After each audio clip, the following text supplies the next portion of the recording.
기도하세요 지금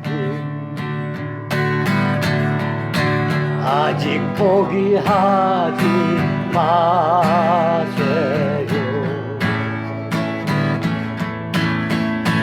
주님 앞에 무릎 꿇고 겸손하게 기도해보세요.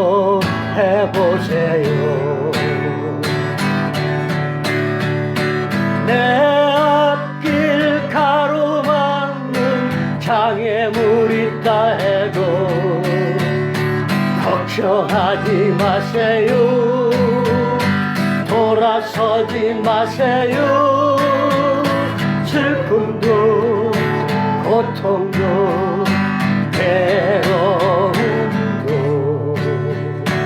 기도로 이겨낼 수 있잖아요.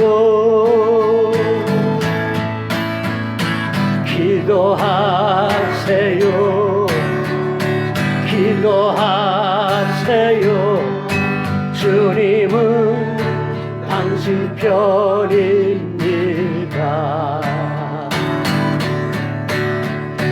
기도하세요 지금 아직 포기하지 마세요. 주님 앞에 무릎 꿇고 간절하게 기도해보세요.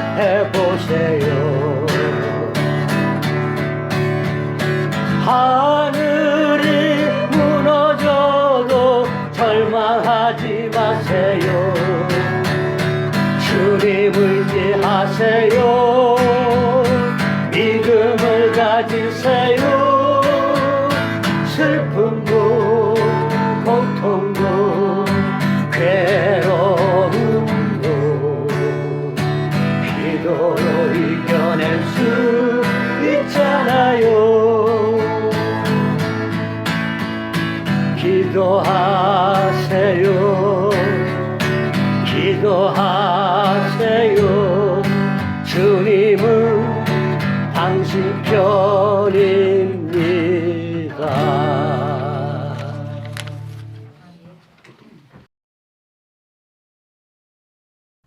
이제 바벨론이 멸망하고 이제 메데 바사 왕국이 새롭게 형성이 됐습니다. 근데 하루아침에 그렇게 나라가 바뀌어 버렸습니다. 천지가 개벽을 한 거와 다르지 않습니다.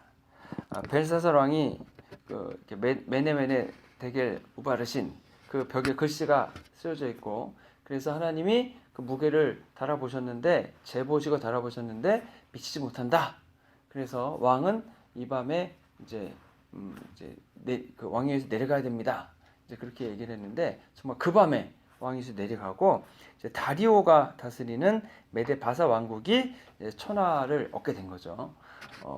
그 당시에 그 중국이나 그런 데 상황을 제가 비교해 보진 않았지만, 일단 그 팔레스틴을 중심으로 한 그 페르시아 쪽에서는 이제 메데 바사 왕국이 이제 페르시아 제국인데 가장 이제 큰 강대국이 된 겁니다. 그래서 오늘 본문에 보니까 이제 다리오가 이제 다니엘을 중용합니다. 나라를 120개로 나누어서 관리자 세우고 그 120명을 또 돌볼 수 있는 3명의 총리를 세웠습니다. 그 3명의 총리 중 1명이 다니엘입니다. 그런데 왕이 보니까 다니엘이 이제 일을 잘하고 하니까 다니엘을 그 세 총리 중에서도 으뜸의 총리로 삼아서 전국을 다니엘을 통해 통치하게 하고자 했습니다. 근데 이제 다니엘이 이때 나이가 대략 한 80세 넘었을 거거든요. 그런데 이 80세라는 나이가 지금이야 뭐 저희가 100세 시대이긴 하지만 80세 이상 되는 노인이 그런 그 임무를 감당하는 게 쉽지는 않았을 수도 있습니다. 그럼에도 불구하고 이제 어떻게 이해할 수 있냐면, 하나님이 다니엘에게 은혜를 베푸셔서 다니엘을 강건하게 하시는 겁니다. 이제 하나님만을 믿고 섬기는 그 사람이고 또 하나님의 신이 임하셔서 직접 말씀을 해 주시고 하시니까 하나님이 다니엘을 강건하게 지켜주셔서 이제 모세가 120세까지 강건하지 않았습니까? 오히려 모세가 하나님의 임무를 맡은 때는 그가 하나님의 일을 하기를 원했던 40세가 아니라 인생을 뒤돌아보고 정리해야 할 80대였습니다. 그래서 90세부터 120세까지 이제 40년 동안 그 사명을 감당했기 때문에 뭐 다니엘이 80세 이상이 됐다 하더라도 그 일을 감당하는 것이 뭐 불가능하진 않다라고 하는 겁니다. 근데 이게 인간 혼자의 힘으로는 불가능하겠지만 하나님이 그를 돌보셨다라고 바라본다면 그렇게 불가능한 일은 아니다라고 볼 수 있는 거죠. 근데 이제 왜 다니엘인가 이런 생각을 합니다. 왜냐하면 다니엘은 메데 바사 왕국 사람이 아닙니다. 다니엘은 어디 알지 못하는 나라에 그냥 포로죠. 그런데 메데 바사 왕국이 하나의 제국이 됐다는 것은 그동안 메데 바사 왕국이 작은 나라일 때부터 큰 나라가 될 때까지 많은 사람들이 그 나라를 위해서 싸웠기 때문에 피를 흘리고 대가를 지불했기 때문에 큰 나라가 된 것 아니겠습니까? 그러면 이제 나라가 커졌고 나라가 큰 제국이 됐으면 누가 가장 높은 자리에 올라야 됩니까? 그 나라 사람들이죠. 메데 바사 나라 사람들이 요직에 앉고 그래야 이제 그 왕을 잘 보필할 수 있게 되는 겁니다. 그러니까 이 다니엘이 총리가 되는 것이 다니엘의 개인의 입장에서 물론 뭐 80세 이상 된 할아버지가 무슨 뭐 부귀영화를 누리겠다고 그 일을 하겠습니까마는 이제 다니엘의 지위가 높아지면 높아질수록 상대적인 박탈감이 메데 바사 왕국 사람들에게 있게 되는 겁니다. 아니 우리가 세운 나라에 우리가 싸워가지고 피 흘려 세운 이 나라인데 총리는 왕은 물론 우리나라 사람이지만 총리가 우리를 다스리는 사람이 외국인이라고? 그건 이제 메데 바사 왕국 사람들에게는 대단히 자존심이 상하고 화가 나는 일일 수 있게 되는 겁니다. 많은 전쟁을 치르면서 수많은 우리가 희생을 냈는데 아무런 공로도 없고 희생도 하지 않은 인종도 다르고 또 뭐 좀 큰 나라의 위대한 통치자라면 모를까 이름도 모르는 작은 나라의 포로 그리고 알지도 못하는 사람을 상사로 모시고 지시를 받는다라고 하는 거죠. 그러면 왕은 왜 그를 선택했을까? 다른 나라 사람들을 다 제치고 제국 전체를 다스리는 유일한 왕으로, 총리로 왜 다니엘을 선택했을까? 이제 생각을 해보니까 뭐 여러 가지가 있을 수 있는 거죠. 왜냐하면은 여러분 보통 이제 제국이 형성이 되고 하면은 저희가 사극 같은 거 보면은 이제 공신들이 이제 나라를 좌지우지하려고 하지 않습니까? 예. 그럼 공신들이 이제 숫자가 이제 왕과 그 세력보다 숫자가 더 크고 많고 하면은 이제 왕이 정사를 볼 때 막 휘둘릴 수 있는 거죠. 그랬을 때에 그들을 잠재우기 위해서는 누구를 통해서 그들을 이제 잠재우느냐라고 했을 때에 다니엘은 아주 지혜롭고 또 총명하고 또 다니엘은 세력이 없지 않습니까? 다니엘은 그냥 혼자잖아요. 그러니까 다니엘을 그 중요직에 앉혀놔도 그가 왕에게 반란을 일으키지는 않겠죠. 뭐 80세 할아버지가 뭐 반란을 일으켜서 왕이 된다고 뭐 몇 년 왕한다고 그 반란을 일으키겠어요? 그러니까 왕의 입장에서는 그런 면에서 다니엘이 아주 좋은 거죠. 거기다가 다니엘이 이제 굉장히 지혜로울 뿐 아니라 분명 다니엘이 그 밤에 벽에 써 있는 글자를 해독한 것을 아마 들어서 알고 있을 겁니다. 그러면 벽에 글자가 써져 있다는 것도 대단히 놀라운 일이고 그 글자를 바벨론 사람은 아무도 해독을 못하는데 다니엘이 해독했다는 것 자체가 대단한 일입니다. 옛날에는 재정일치라고 하지 않습니까? 국가의 정치적 권력과 종교적 권력이 하나입니다. 오히려 종교의 사람들이 제사장이나 그런 분들이 신에 관련된 분들이 더 높죠. 그래서 전쟁을 하나 나갈 때는 언제나 그 신관들이 모여서 점을 치고 날짜를 받아주면은 그 날짜에 전쟁을 하러 가기도 하고 이제 정치가 종교 아래 있었던 시대 아닙니까? 그런데 왕이 볼 때에 한 나라 바벨론이라는 대제국 강력한 바벨론이 이 다니엘만 못했다 이겁니다. 그 많은 제국의 유명한 사람들 그 다음에 지혜로운 사람들 박수와 술객 그 모든 사람들이 벽에 있는 글자조차 해석하지 못하는 상황. 그런데 이 바벨론이 이걸 해석했다는 것은 위대하신 신이 그와 함께하는 게 분명합니다. 그러면 메데 바사 왕국을 통치할 때에 이러한 위대한 신이 함께하는 사람이 이제 통치를 같이 한다면은 왕의 입장에서는 굉장히 도움이 될 뿐 아니라 사실은 그의 말 한마디 한마디를 무시하기 어려운 거죠. 그랬을 때에 이제 이 다리오 왕이 이 다니엘을 이렇게 선택한 것은 대단히 지혜롭다라고 할 수 있는 겁니다. 더군다나 이제 벽에 있는 글자만 해석한 것이 아니라 옛날에 그 느부갓네살 왕의 꿈을 해석한 일이나 뭐 그런 일들을 다 전해 듣지 않았겠습니까? 그럼 다니엘이 벽에 있는 글자를 해석한 것을 통해서 그 무슨 일이냐 물어보면은 당연히 그 다니엘이 누구고 그가 어떠어떠한 일을 했다는 걸 다 알려줬을 거 아니에요. 그러니까 이 다리오 왕이 봤을 때는 이 굉장히 중요한 사람이구나. 그리고 여러분 또 중요한 것 중 하나가 뭐냐면 이제 메데 바사 왕국이 바벨론 지역을 점령했습니다. 그러면 점령한 걸로 끝이 아니라 이제 더 골치 아픈 일이 남아 있습니다. 뭐냐면 여러분 바벨론 지역을 통치하고 다스려야 됩니다. 근데 이 바벨론이 여러분 전쟁을 통해서 이기긴 했지만 군사력이 보존된 상태에서 일부가 보존된 상태에서 그냥 점령이 된 거지 않습니까? 그러면 반란이 일어날 수 있는 거고 그 다음에 바벨론 제국을 운영했던 방식을 알아야 이 바벨론을 점령했으니까 그 지역을 다스릴 수 있지 않겠습니까? 그런데 다니엘을 보니까 이미 왕 아래에서 예전 왕 아래에서 국가를 경험해본 이제 운영해본 경험이 있는 겁니다. 그랬을 때에 이 다니엘을 통해서 새롭게 정복한 이 바벨론이라는 나라를 다스릴 수 있는 아주 좋은 인적 자원이나 통치 방식이나 그런 것들을 이미 다니엘이 가지고 있으니까 다니엘을 통해서 이 나라를 다스리는 것이 아주 사실은 지혜롭고 효과적이라고 하는 겁니다. 그러니까 다니엘만큼 안성맞춤인 그런 신하가 없었다고 하는 거죠. 근데 이제 보니까 다니엘은 마음이 민첩하여 총리들과 고관들을 위해 뛰어났다. 이렇게 평가하는 겁니다. 일을 시켜보니까 무엇보다 다니엘 일을 잘해요. 능력이 많아요. 그리고 일을 충성되게 한다는 겁니다. 일이 충성되게 하고 그릇됨이 없고 허물도 없는 겁니다. 실력도 있고 또 청렴한 겁니다. 그러니까 이제 이런 모습이 사실 우리 조선시대에 보면은 이제 군자의 모습, 내지는 이제 정의학용 선생님이 보면은 그때 얘기했던 그런 청렴한 관리, 뭐 이런 전형적인 모습이 되는 거죠.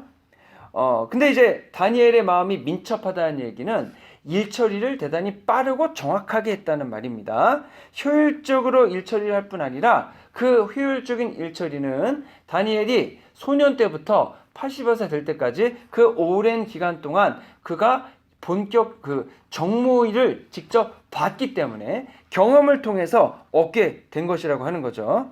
그랬을 때에 다니엘이 이렇게 민첩하고 여러분 충성되게 일할 수 있었던 이유가 무엇인가? 왕이 말했던 것처럼 거룩한 신들의 영, 하나님의 영이 그의 마음에 함께 하시기 때문입니다. 다니엘이 가지고 있는 지적 능력과 다니엘이 가지고 있는 힘과 능력으로 그 일을 다 이룬 것이 아니고 그와 함께 하시는 하나님이 함께 해주시면서 힘 주시고 지혜 주시고 능력 주시고 도와주셨기 때문에 그런 일이 가능하게 됐다고 하는 겁니다. 자, 그러면 하나님이 그 함께 하시는 사람이 여러 가지 일을 이렇게 잘할 수 있는 겁니다. 그렇다면 여러분 일을 잘해도 그 일을 잘못 잘하면 안 됩니다. 여러분 일을 잘하는 사람이 있는데 그가 잘못된 목표와 방향을 가지고 일을 하게 되면은요 아주 큰 문제가 일어나는 거죠. 정말 어떤 분은 숫자만 봐도 다 외우는 분이 있어요. 그래서 그냥 회사의 회계장부를 하나부터 열까지 다 아는 분이 있죠. 그런데 그분이 만약에 억한 마음을 먹으면 어떻게 되겠습니까? 다 하니까 그 완벽하게 조작해가지고 돈을 다 떼먹을 수 있겠죠. 그래가지고 이런 머리가 좋은 사람들이 있는데 그 머리가 좋은 사람들이 그 머리를 좋은 데 써야지 나쁜 데 쓰게 되면은 안 되는 겁니다. 근데 하나님을 잘 섬기는 사람이 그 좋은 머리와 자질을 잘못된 데 쓸 수 있느냐? 라고 했을 때 여러분 절대로 그렇지 않습니다. 하나님 잘 믿는 사람들은 하나님같이 하나님 가르침대로 살아가야 되지 않습니까? 그러면 그가 정직하게 살아가고 겸손하게 살아가고 하겠죠. 그러면 그가 맡은 일을 충성 때의 성실히 일하겠죠. 그러면 당연히 그 사람들은 인정을 받을 수밖에 없는 겁니다. 뭐 종교나 정치나 여러 가지를 떠나서 내가 맡은 일 성실히 잘하는데 그럼 누가 뭐라고 하겠습니까? 그리고 그를 사람들이 갖다 쓰겠죠. 필요하니까. 예. 똑같이 맡겨놨는데 이 사람은 성실히 정직하게 열심히 일하는 사람이고, 그러니까 믿고 맡길 수 있는 거죠. 어떻게 믿고 맡길 수 있습니까? 내가 없어도 믿고 맡길 수 있는 겁니다. 근데 딱 보니까 뭐 나랑 친하고 뭐 다 잘하고 한데 보니까 뭔가가 찜찜해요. 뭔가가 하나씩 없어지는 것 같아. 그러면은 내가 없어도 이 사람을 없을 때 맡길 수 있느냐? 아우, 어려웠게 되는 거죠. 그렇기 때문에 여러분, 하나님을 믿는 사람, 이 하나님 믿는 사람이 세상 어떻게 살아야 되느냐? 다니엘처럼 사는 겁니다. 사실 다니엘이 이 왕을 섬기는 것은 쉽지 않은 일일 수 있습니다. 왜냐하면 뭐 하나님을 믿는 사람도 아니고 아무리 열심히 섬긴다 그래봤자 하나님의 나라가 되는 것도 아니고, 사실 종교적인 면에 있어서 유대인의 입장에서 볼 때는 다니엘이 일을 잘하는 것이 그 유대에 아무런 무슨 도움이 되겠냐 이러는 거죠. 자, 그랬을 때 이제 그럼에도 불구하고 다니엘은 80이 넘는 어른임에도, 노인임에도 불구하고 자신의 일을 성실히 열심히 했다는 걸 보면서 우리도 우리가 맡은 일을 성실히 열심히 정직하게 성실하게 일을 해 나가는 겁니다. 그랬을 때 하나님께서 우리와 함께 하시고 우리의 마음속에 여러분 누가 계십니까? 하나님이 계시죠. 어느 하나님이십니까? 성부 하나님, 성자 하나님, 성령 하나님 중에서 성령 하나님 우리와 함께 계십니다. 그러면 성령님을 우리는 모시고 사는 겁니다. 여러분 잘 생각해 보십시오. 정직하고 성실하게 일을 왜 해야 되겠습니까? 네, 나의 그래야 승진도 하고 인정도 받고, 그래야 이제 그 회사에서 잘리지 않을 수 있고. 그런데 그것보다 동일하게 중요한 게 더 중요한 거죠. 더 중요한 게 뭐가 있냐면 하나님이 나에게 성실하고 정직하고 신실하게 살라고 하셨기 때문에 나는 신실하고 정직하게 사는 겁니다. 이거는 회사나 내가 하는 일이나 그런 거와 관계 있는 게 아니고, 우리는 보통 정직하게 살아라, 회사에 가서 성실히 일하라 그러면 나와 회사의 관계만 생각합니다. 그렇죠? 예. 회사에 가서 열심히 해야지. 회사 사람들이 보고 있으니까. 그런데 그게 아니고 하나님 믿는 사람들은 하나님과 나 사이를 보는 겁니다. 하나님이 나에게 원하시는 것은 정직한 삶, 성실한 삶이기 때문에 회사는 상관이 없어요. 사장님이나 전무님이나 상무님이나 그런 분과 상관이 있는 게 아니고, 내가 회사에 가서 열심히 일하고 성실하게 사는 이유는 하나님이 나에게 정직하고 성실한 삶을 살기를 원하시기 때문에 그렇게 사는 겁니다. 그래서 우리가 그렇게 하나님의 뜻에 따라 살고 성실한 삶을 살 때 하나님이 우리를 인정하시고 이해하시고 우리에게 하나님의 복과 은혜를 주시고 또 하나님의 돕는 손길을 붙여주신다고 하는 거죠. 다니엘이 여러분 충성스럽다 그랬는데 충성스러울 수 있는 이유가 뭔가? 아까도 얘기를 드렸지만 다니엘에는 하나님의 신이 함께한다 그랬습니다. 하나님의 신이 함께 하시는데 그 함께 하시는 신이 누구시냐? 성실하시고 정직하신 분이라는 거죠. 내가 모시는 신이 성실하고 정직하신 신이기 때문에 나도 그 영향을 받고 그 신실함과 성실함을 받게 되는 거죠. 그러니 좌로나 우로나 치우침이 없이 하나님만 바라보고 그 함께 하시는 하나님을 따라서 살아가게 되지 않겠냐고 하는 겁니다. 자, 그렇기 때문에 그는 손이 깨끗하고 발걸음이 순결하고 마음이 정결하고 생각이 정직하게 되어 있습니다. 그러니까 뇌물을 받지 않겠죠. 누구 편을 들어서 판단하는 것이 아닙니다. 왜 누구 편을 들어 판단하지 않습니까? 그러면 나와 그 사람과의 상대의 일이 되거든요. 그게 중요한 게 아니고 하나님과 나와의 관계에서 하나님이 아무리 이 사람이 친하고 아무리 이게 내게 이득이 된다 하더라도 그게 중요한 게 아니라 하나님이 나와 함께 하시기 때문에 그 하나님이 나에게 말씀하시는 것이 무엇인가 그거를 봐야 한다는 겁니다. 하나님이 함께 하시는데 우리가 사람을 죽이겠습니까? 도둑질을 하겠습니까? 누굴 때리겠습니까? 그냥 우리는 하나님의 기준에 맞게 생각하고 판단하고 행동하는 겁니다. 근데 이게 참 우리가 오해하는 게 참 많아요. 예. 그래서 제가 그 용서라는 주제를 얘기할 때 항상 말씀드리는 게 이제 어떤 사람 나를 괴롭혔지 않습니까? 요즘에 그 우리 애들 관련된 거 학폭 드라마나 학폭 영화가 참 많잖아요. 거기서 나와서 싸우는 애들 보면은 뭐 동네 싸움이 애들 싸움이 아니고 뭐 무술가들 싸움 같이 뭐 싸움을 잘해요. 영화니까 그렇겠죠. 그러면은 이제 맞고 자란 애들이 이제 왕따 당한 애들이 누구에게 복수를 합니까? 이제 힘을 키워가지고 나를 괴롭힌 애들을 이제 복수하러 가죠. 가서 막 때려주기도 하고 아니면 그 이렇게 계획을 잘 세워가지고 이제 혼내주기도 하고 그러죠. 그런데 하나님을 믿는 사람들은 다르게 좀 보는 겁니다. 어떻게 보냐면 이것은 나와 그 사람의 관계이기도 하지만 나와 하나님 사이의 관계이기도 하는 거죠. 그랬을 때에 내가 분노하고 당황스럽고 억울한 일들이 많이 있으니까 나는 해를 당했으니까 갚아줄 권리가 있다라고 생각을 하는데 동시에 그 사실에 관해서 하나님은 뭐라고 하시는가?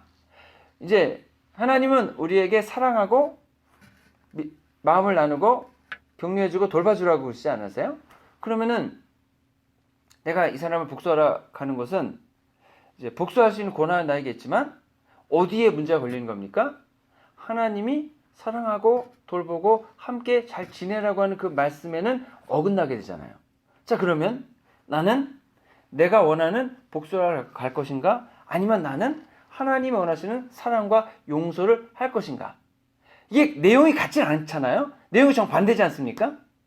그렇게 됐을 때에 복수하는 것이 아름답고 당연히 내가 할 권리고 내 마음이 통쾌해지는 일이긴 하지만 이게 여기에 가서 할 거냐 아니면 하나님께 앞에 나가서 이제 그 복수에 대한 것을 말씀드릴 수 있을 거냐 이 질문을 하게 되면은 하나님 앞에서는 복수가 아니라 사랑을 하라 그랬죠.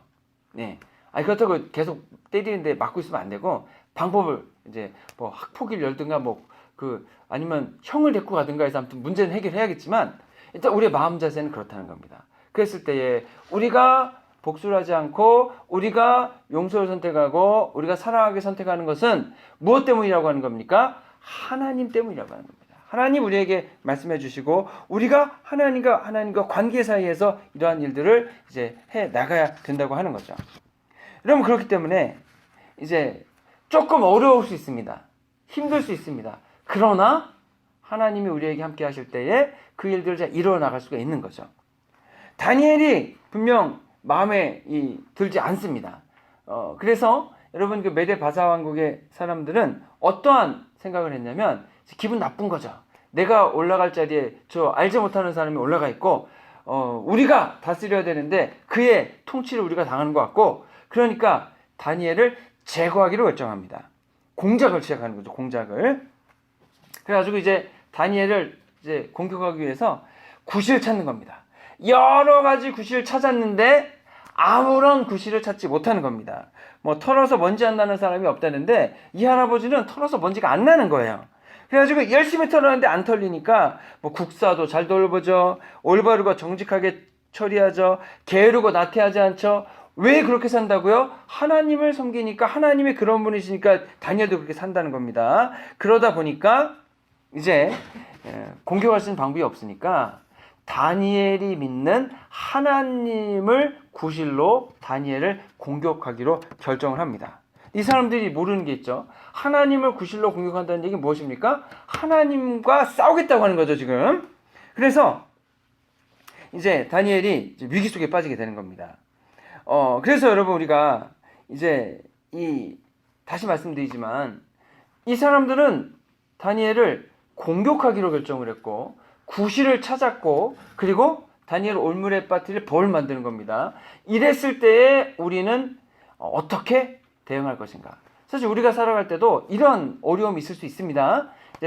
이제 나는 가만히 내 일을 하고 있는데 주변 사람들이 이제 내가 나를 싫어할 수 있는 부분들이 있겠죠. 그 부분에 대해서 뭐 이유가 있겠지만 여럿이 작당을 해가지고 나를 공격한다. 그랬을 때에 우리는 어떻게 할 것인가? 아이씨 얼마 같지 않은 해가지고 내 힘을 보여주겠어. 그래가지고 그냥 내 성질이 어떤지 이제 너희들은 알게 될 거야. 그러면서 한바탕 할 거냐? 한바탕 할 수 있죠. 그쵸? 해야죠.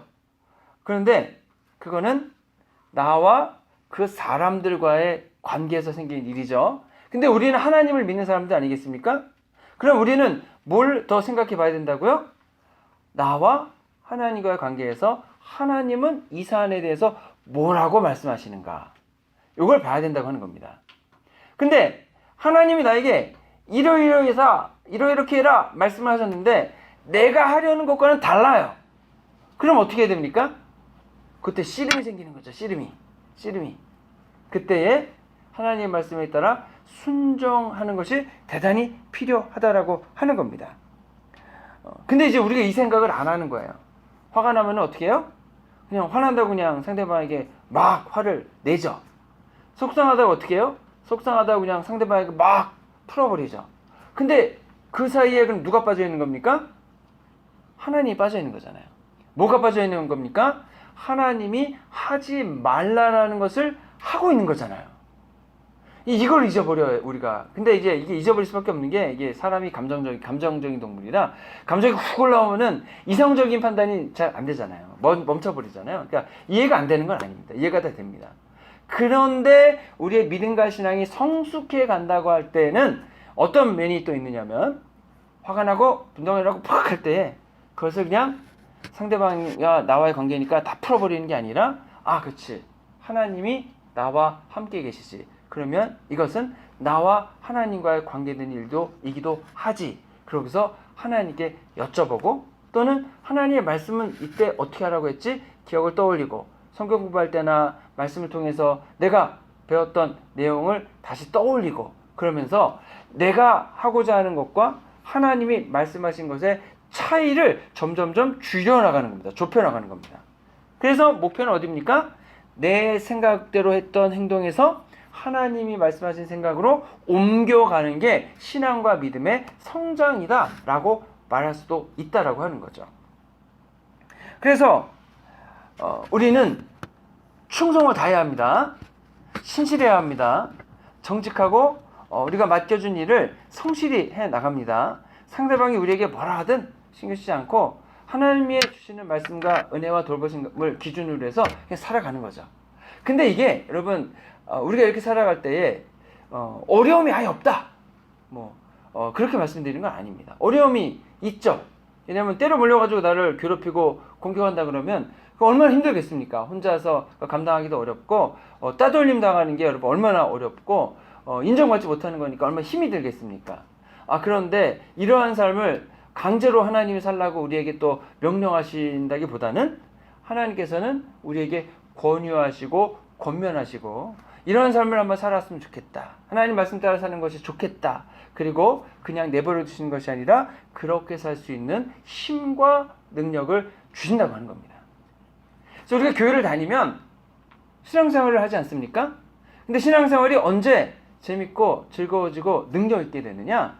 그냥 신앙이 없다 갑자기 어느 날 신앙이 확 세워져가지고 그냥 담대해지는 게 아니고 신앙이 없었을 때에 여전히 여러 가지로 씨름하고 부딪히고 깨지고 하다가 하나씩 배워가게 되는 거고 어떤 걸 배우냐면 내가 이렇게 했음에도 불구하고 하나님 나를 인정해 주시고 여전히 기다리시고 여전히 이해해 주시고 여전히 돌봐 주시는구나. 내가 이랬을 때는 이렇게 하지 말고 하나님 말씀 따라 이렇게 살았어야 됨에도 불구하고 나는 여전히 이렇게 행동하고 살았구나. 그럼에도 불구하고 하나님은 기다려주시면서 내가 다음에 그렇게 똑같은 상황이 있을 때는 그렇게 하지 않을 수 있도록 내게 힘을 주시고 돌봐주시고 깨닫게 하시고 은혜를 베풀어 주시는구나. 그런 걸 알아가는 겁니다. 그런 것들이 쌓여가다 보면은 어느 순간에 한참 지난 다음에 이제 뒤돌아보면 예전에 내가 막 이렇게 행동을 했는데 지금은 그래도 그렇게 행동하지 않고 있는 나를 발견하게 되는 거죠. 그러면서 스스로 그래도 많이 신앙이 나아졌네. 조금은 더 편안해졌네.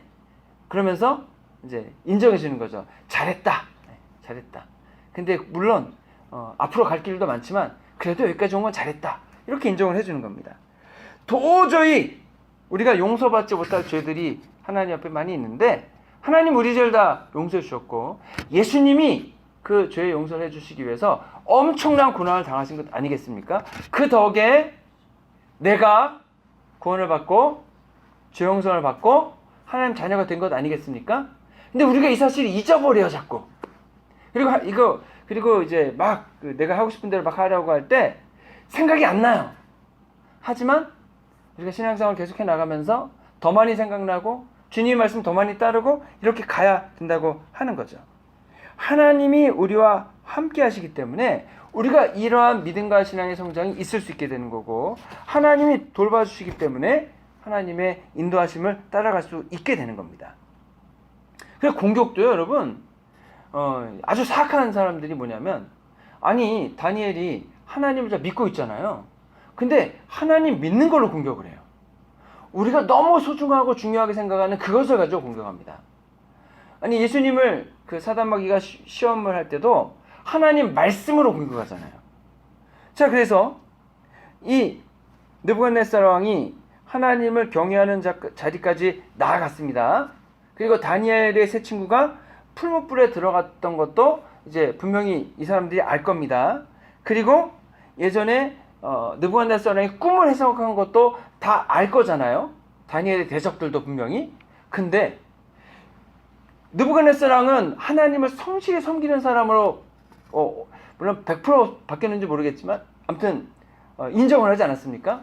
그러면 그걸 보고 우리도 하나님을 인정해야겠구나 라고 생각을 해야 되는데, 이 다니엘을 반대하는 신하들은 거꾸로 하나님을 계속 공격하는 자리에 있게 된다고 하는 거죠. 자, 그러면 여러분, 우리가 하나님의 말씀이나 하나님의 대적하거나 해서는 절대로 안 됩니다.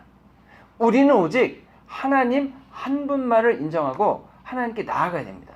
똑같은 사안에 대해서도 느부갓네살 왕은 하나님을 섬기는 쪽으로 갔고, 그 아들인 벨사살은 하나님을 대적하는 편에 섰고, 다리오 왕은 다니엘을 인정하는 자리에 섰고, 오히려 그 다리오의 신하들은 다니엘을 대적하는 자리에 서게 됐다고 하는 거죠. 이것이 맞다 그래서 모든 사람이 이것을 다 받아들이는 것은 아닙니다.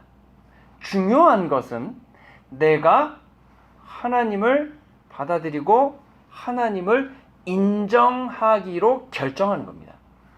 다른 사람들이 뭐라 그래도 상관이 없는 거죠. 어떤 분이 그러더라고요. 3천만 명이 헛소리를 해도 그것은 헛소리일 뿐이다. 3명이 진실을 말하고 3천만 명이 거짓을 얘기하는 거예요. 그러면은 우리가 사는 세상에서는 3천만 명이 동일하게 얘기하는 게 이게 진리라고 얘기합니다. 하지만 여러분, 3명이 얘기하는 진리가 진짜 진리라고 하는 거죠. 우리가 세상에 많은 사람들이 하나님을 믿지 않고, 이때는 여러분 더군다나 하나님 믿는 사람이 적은 거죠. 그래도 하나님 말씀이 진리이기 때문에 여러분, 우리는 하나님 말씀을 믿고 하나님 말씀을 따라 나아가게 되는 겁니다. 자, 그래서 다른 것을 고려하지 말고 우리가 가장 중요하고 심각하게 고려하고 받아들일 것은 하나님과 나 사이에서 일어나는 일입니다. 다른 사람들이 아닙니다.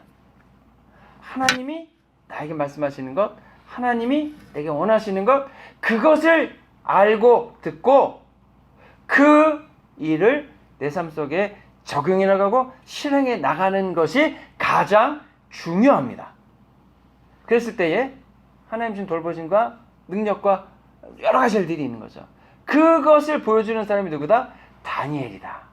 그래서 여러분, 하나님을 잘 믿고 섬기심을 통해 하나님이 주시는 은혜와 돌보심 가운데 있고, 다니엘과 같은 총명과 정직함과 성실함과 하나님 믿으려고 하는 담대한 믿음의 결정을 해나가시는 저와 여러분 되시기를 주님의 이름으로 축원합니다. 기도하겠습니다.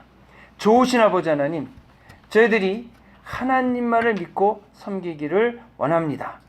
때로 방해가 있고 때로 유혹이 있다 할지라도 저희들 좌로나 우로나 치우치지 않고 하나님 말씀을 기준으로 살아갈 수 있는 담대한 믿음의 능력을 더하여 주시옵소서. 저희 교회도 하나님 더욱더 부흥하고 성장할 수 있도록 하시고, 하나님 집 맡기는 사명을 잘 감당해 나가는 복된 믿음의 일꾼과 자녀 되도록 역사해 주시옵소서. 우리를 권하신 예수 그리스도의 이름으로 기도했습니다. 아멘.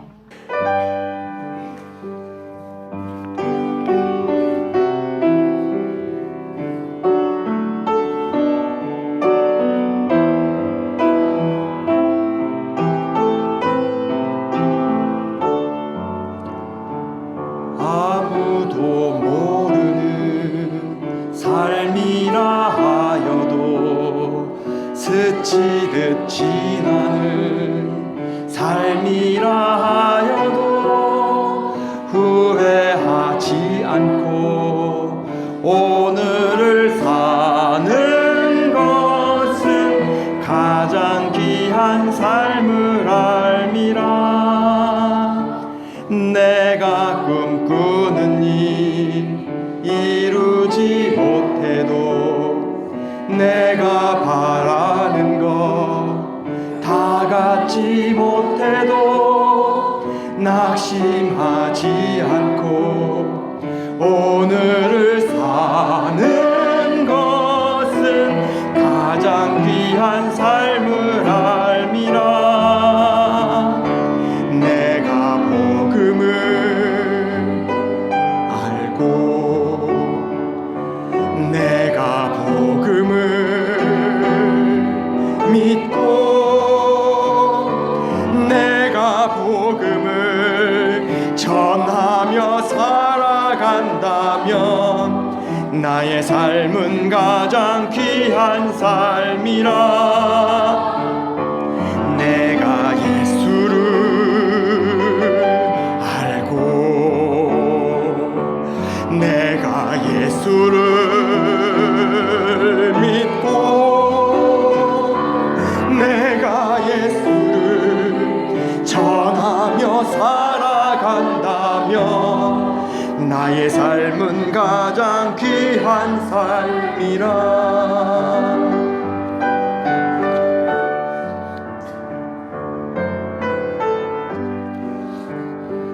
하나님 독생자 예수 그리스도 날 위해 고귀한 생명 주셨으니 그 생명 받은 나 하늘의 소망인데 나의 삶은 귀한 삶이라. 내가 복음을 알고 내가 복음을 믿고 내가 복음을 전하며 살아간다면 나의 삶은 가장 귀한 삶이라. 내가 예수를 알고 내가 예수를 믿고 내가 예수를 전하며 살아간다면 나의 삶은 가장 귀한 삶이라.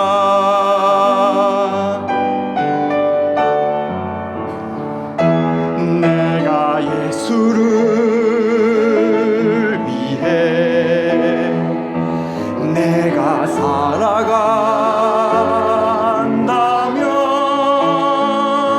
살아간다면 나의 작은 삶 아무도 모른다 해도 나의 삶은 가장 귀한 삶이라. 내가 예수를 위해 내가 살아간다면 나의 작은 삶 아무도 모른다 해도 나의 삶은 가장 귀한 삶이라. 내가 예수를 위해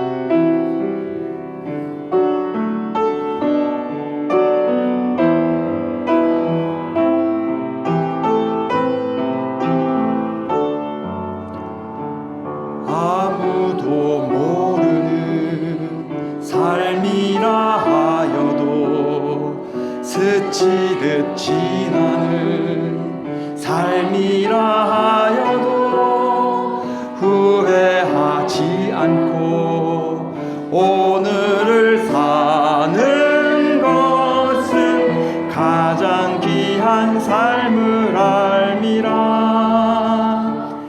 내가 꿈꾸는 일 이루지 못해도 내가 바라는 것 다 갖지 못해도 낙심하지 않고 오늘을 사는 것은 가장 귀한 삶을 알미라.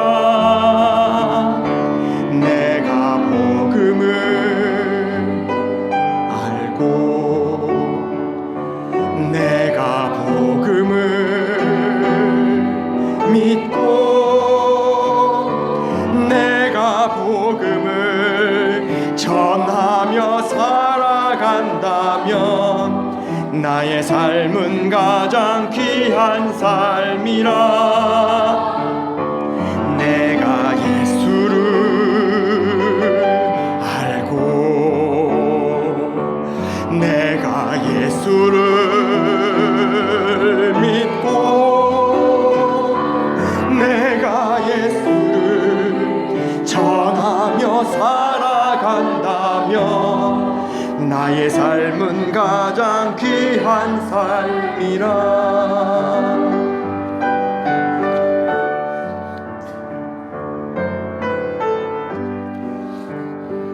하나님 독생자 예수 그리스도 날 위해 고귀한 생명 주셨으니 그 생명 받은 나 하늘의 소망인데 나의 삶은 귀한 삶이라. 내가 복음을 알고 내가 복음을 믿고 내가 복음을 전하며 살아간다면 나의 삶은 가장 귀한 삶이라. 내가 예수를 알고 내가 예수를 믿고 내가 예수를 전하며 살아간다면 나의 삶은 가장 귀한 삶이라.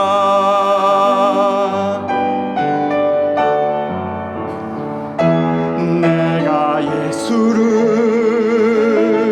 위해 내가 살아간다면 나의 작은 삶 아무도 모른다 해도 나의 삶은 가장 귀한 삶이라. 내가 예수를 위해 내가 살아간다면 나의 작은 삶 아무도 모른다 해도 나의 삶은 가장 귀한 삶이라. 내가 예수를 위해 내가 살아간다면